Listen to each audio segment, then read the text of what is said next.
Hello students, welcome to Sanskrit subject of grade 6. I am a Sanskrit teacher and today we will start chapter 1 Mama Angani.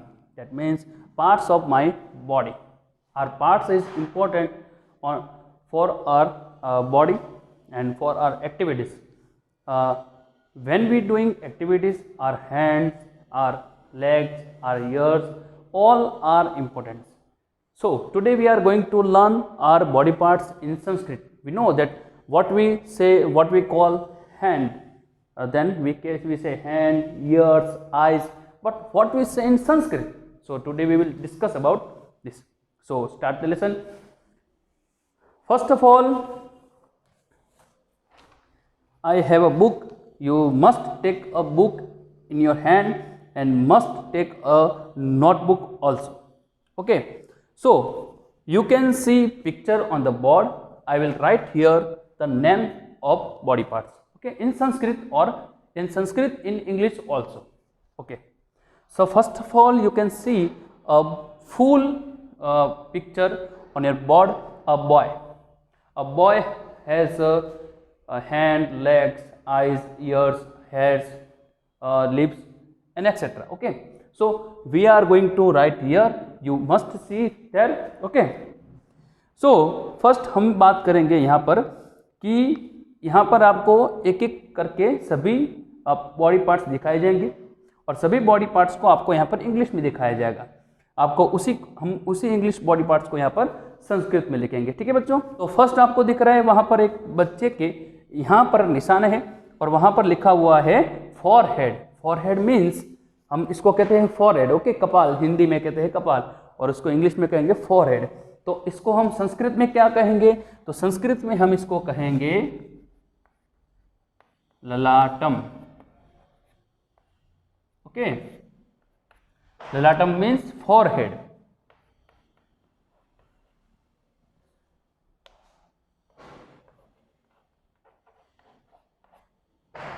Okay, forehead means lalat. Lalatam means our forehead. Then the next is eye. The arrow on eye. Then what we call eye in Sanskrit? We call netram. Netram means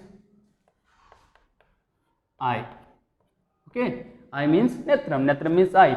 Netram, chakshu also we can call. Then the next arrow is on nose. Okay, then what we call nose in Sanskrit? We call nose in Sanskrit nasika.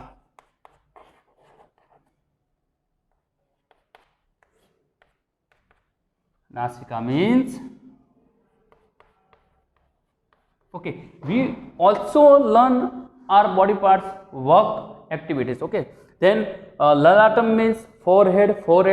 In forehead the part of our head. Okay, तो ये हमारा एक सिर का एक हिस्सा है जो यहाँ पर हमारे यहाँ पर रहता है, जिसके अंदर ये पूरा जो सिर है इसके अंदर सारी चीजें हमारी जो हमारा मेन बॉडी पार्ट है माइंड, वो यहाँ पर हमारा रहता है इसके अंदर की तरफ। ठीक है बच्चों, फिर आगे बढ़ते हैं।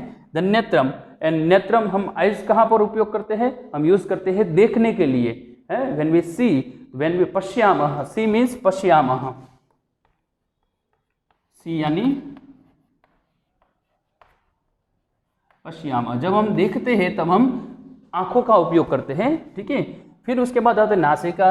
दैट मीन्स सूंघना। हम जब स्मेल सूंघ लेते हैं तब हम नाक का उपयोग करते हैं। नासिका means nose. Okay, then next is the next arrow is on face. Face means are the all whole, the eyes, nose और lips etc. Okay, then we call face in Sanskrit mukham. Mukham means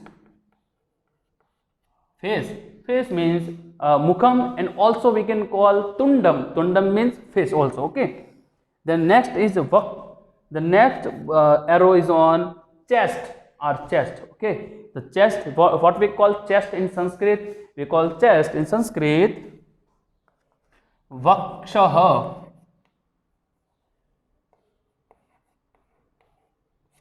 Vakshah means chest. Okay बच्चों, तो यहाँ तक हमने देखा। तो हमारा चेहरे का क्या काम है, हमारी पहचान है, हमारा चेहरा जो है हमारी पहचान है। हाँ, जैसे कि भगवान ने, बहुत कम ऐसे बच्चे होते हैं जिनके चेहरे एक जैसे होते हैं, और हर एक के चेहरे जो है वो अलग अलग है। तो चेहरा हमारी पहचान है। उसके बाद आता है वक्ष जो है, जिसका मतलब छाती। छाती जो है हमारे किसके लिए होती है, जिसके अंदर हमारे मेन बॉडी पार्ट्स होते हैं, जैसे कि heart and lungs also. Okay, then our chest is important for our body. Okay, then next is you can see the body part stomach means or we can call them the udaram in Sanskrit. Okay, the stomach, udaram yani means stomach.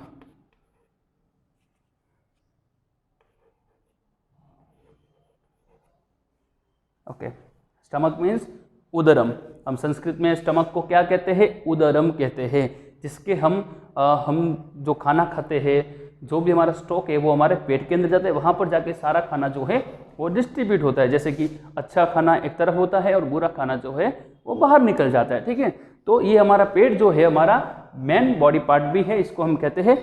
ठीक है, then next is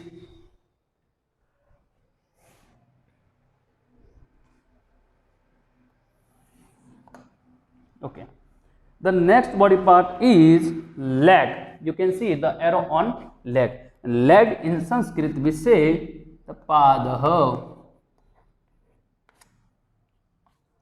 पादह means leg. Okay बच्चों, तो हम पादह means पूरा जो हमारा पैर है वो हिस्सा, हम उसको संस्कृत में क्या कहेंगे, पादह, और इंग्लिश में कहते हैं लेग। ओके, तो ये हमारा संस्कृत वर्ड है। इसके बाद हम यहाँ पर लिखेंगे, आगे की जो पिक्चर्स है वो आपको दिखता रहेगा और उसके ऊपर एरो भी आपको दिखते रहेंगे।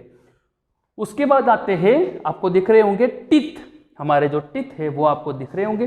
Then teeth, what we call teeth in Sanskrit, we call in Sanskrit दंताहा।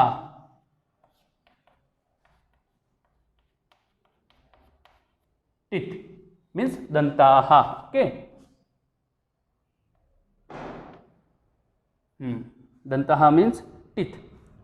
Then next is our lips.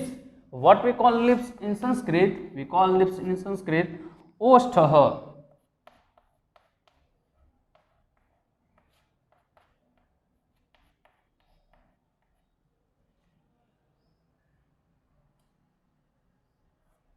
Okay, lip. When we call ओष्ठौ मीन्स हमारा दोनों, जब होठ की बात कर रहे होते हैं तब हम कहेंगे ओष्ठौ और लिप्स। ओके, बट हम यहाँ पर एक ही होठ की बात कर रहे हैं तो यहाँ पर हम लिखेंगे ओष्ठः मीन्स लिप। ओके, नीचे के होठ के संस्कृत में क्या कहेंगे, अधरोष्ठः, अधर मीन्स डाउन। ओके, एंड ओष्ठः मीन्स लिप। ओके, एंड ऊपर के होठ को क्या कहेंगे, up lips. Okay, then what we call Sanskrit in Sanskrit the uparokta oshtha. The next is, you can see a arrow on hairs. Okay, and what we call hairs in Sanskrit, hair जो होते हैं हमारे बाल, तो बाल को हम संस्कृत में क्या कहेंगे, हम संस्कृत में कहेंगे केशाहा। केशाहा means hair. Okay, the next is arrow on ear. जो नेक्स्ट एरो है वो उनके कान पर है, तो कान को हम संस्कृत में क्या कहेंगे, कर्णः।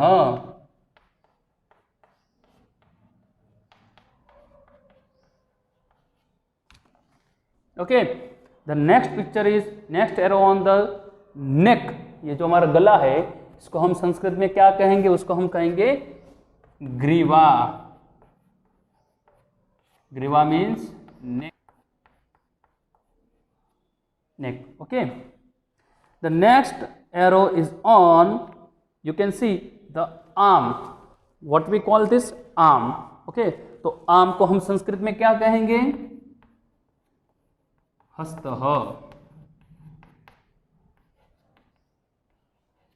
ओके, arm को हम संस्कृत में कहेंगे हस्तः। हस्तः मीन्स आर्म, ये पूरा जो हमारा हिस्सा है उसको हम क्या कहेंगे, arm. The next arrow is on, or you can see the palm.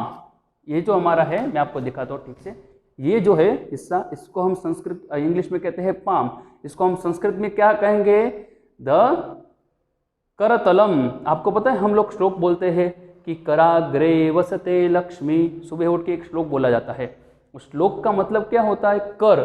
ये कर क्या होता है, कर यानी हमारा जो हाथ है उसको हम कर कहते हैं, ये वाला हिस्सा, ठीक है। इसके आगे के भाग में लक्ष्मी माता का विराजमान है, लक्ष्मी माता विराजते हैं। फिर कराग्रे वसते लक्ष्मी कर मूले सरस्वती, यहाँ पर सरस्वती माता का स्थान है। कर मध्य तो गोविंद, बीच वाला स्थान है, वहाँ पर भगवान श्री कृष्ण का वास है। इसलिए हम सुबह उठकर क्या कहते हैं, प्रभाते कर दर्शनम। कर दर्शनम यानी हाथ का दर्शन करना चाहिए, सुबह उठ के ऐसे हाथ के दर्शन करने चाहिए। तो ये थोड़ी इंफॉर्मेशन थी एक्स्ट्रा। उसके बाद आप देख सकते हैं, तो यहाँ पर हम लिखेंगे, तो पाम को हम संस्कृत में क्या कहेंगे, पाम को हम संस्कृत में कहेंगे करतलम।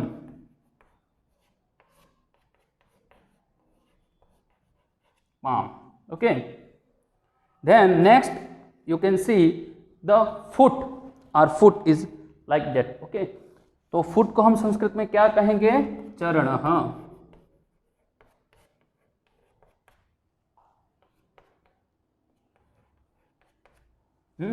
the you can see the where we, हाँ, पाद, पाद मीन्स यहाँ से लेकर नीचे तक जो हमारा एडी है वहाँ तक हम इसको हम क्या कहेंगे, पादह कहेंगे। बट नीचे का जो हिस्सा है जहाँ पर हम जूते पहनते हैं उसको हम क्या कहेंगे, चरणह कहेंगे, ठीक है। भगवान के चरण को हम क्या कहते हैं, चरण कमल, यानी कमल जैसे जिनके चरण है वो, ठीक है। तो उनको हम मान देते हैं थोड़ा। फिर उसके बाद आपको एक नेक्स्ट दिख रहा है, उसके अंदर दिख रहा है एरो जो है हमारी जीभ के ऊपर है, टंग। ओके, तो टंग को संस्कृत में क्या कहते हैं, जिह्वा।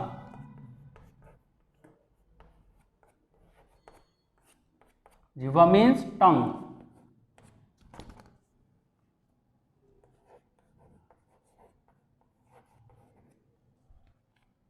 ओके बच्चों, तो ये हमारे बॉडी पार्ट्स थे कुछ जिसको हमने यहाँ पर संस्कृत में देखा है, जैसे कि फोरहेड को ललाटम, आई को नेत्रम, नोज को नासिका, फेस को मुखम, चेस्ट को वक्षः, स्टमक को उदरम, लेग को पाद कहते हैं, टीथ को दंताः, लिप को ओष्ठः, हेयर को केशाः कहते हैं। उसके बाद ईयर को हम कर्णः कहते हैं, नेक यानी गला जिसको हम ग्रीवा कहते हैं। उसके बाद आर्म जो हमारा हाथ है पूरा उसको हम कहते हैं हस्तः। उसके बाद पाम जो है उसको हम कहते हैं संस्कृत में करतलम, ये वाला हिस्सा, ठीक है। उसके बाद कांग्रेस वाली निशानी। उसके बाद आता है फुट, तो फुट को हम संस्कृत में क्या कहते हैं, चरणः। उसके बाद आता है टंग, टंग को हम संस्कृत में क्या कहते हैं, जिह्वा। ठीक है बच्चों, तो ये हमारे कुछ बॉडी पार्ट्स थे जिनको हम संस्कृत में पढ़े, तो ये आपको ध्यान में रखने हैं। और बुक के पीछे आपको यहाँ पर पेज नंबर 2 के ऊपर आपको यहाँ पर दिया गया है, यहाँ पर आपको इसके बॉडी पार्ट्स लिखने हैं, संस्कृत में लिखने हैं बच्चों, ठीक है। जहाँ पर आपको समझ में ना आए आप मुझे पूछ सकते हैं। ये हमारा लेक्चर जो है, हमारा फर्स्ट लेक्चर यहाँ पर खत्म होता है। आई होप कि आपको ये सब समझ में आया होगा। We will meet in next lecture. Thank you so much.